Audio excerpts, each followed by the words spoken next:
Hey, Chris Freeberg here with Making Ends Meet again. That's makingendsmeet.com, no G, making like bring home the bacon. I'd like to talk to you now in this third of six tutorial videos on the How We Did app about the 4 tables that are in it and explain how they work together to help you rock your business.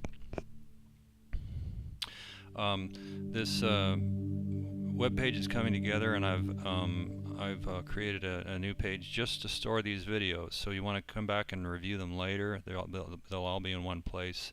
I've also created a Why I Made It page that explains the philosophy behind this. What I want to emphasize is this is not just about geeking out on technical database technology. It's about justice, wisdom, truth, and peacemaking. There's a very human side of this. In fact, that's the whole point.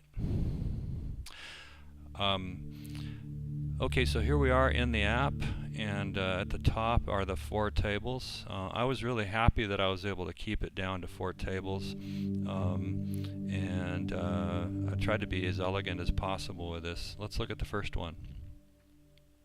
Okay, we got our jobs, and the job table is a 6-field record. You got your date, job name, your bid, subcontractors, materials, and contribution to labor is a formula. It's the bid minus the expenses. And then you got a little done box there so that when you check it off, the finished jobs will drop off your pick list. So you can see that contribution to labor calculating as you enter the other things.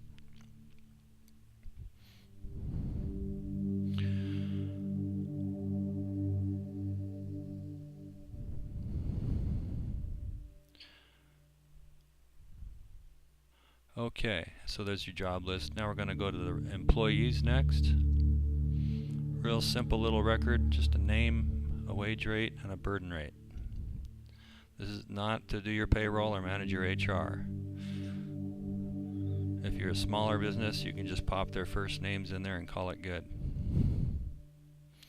The burden rate, I've got a little help screen there to remind you what it's about, and I'm available to help you calculate it. You should review your financial statements to determine your burden rate. It's things like employer taxes, overhead, supervisory labor, waste, and that sort of thing.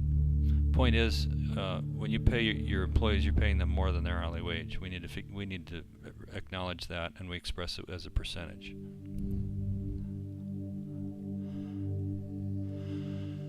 Next is employee days, and the purpose of the employee day, it's just a 3-field record: the date, the employee's name there, and the hours they worked in the day. Okay, not the hours that were billed, but the hours that were worked. We need to know both so we can understand how well everybody's spending their time.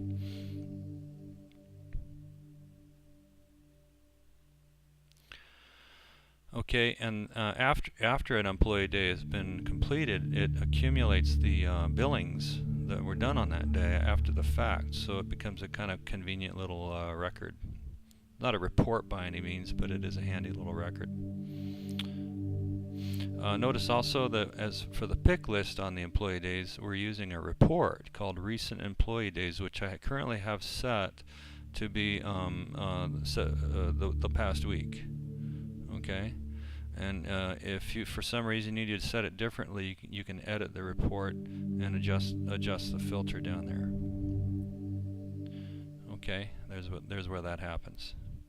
And this is just an example of what an awesome app the Intuit's QuickBase product is. Then finally, the 4th record are our billings. And that's where the contribution margin is actually calculated. So you might have on one day, you might have one employee do several billings, and might work on several small jobs, 2 or 3 jobs in a day. So that's why we track the billings as in its own table. Okay, And there's the billing entry screen, and you can see it's just a little thing.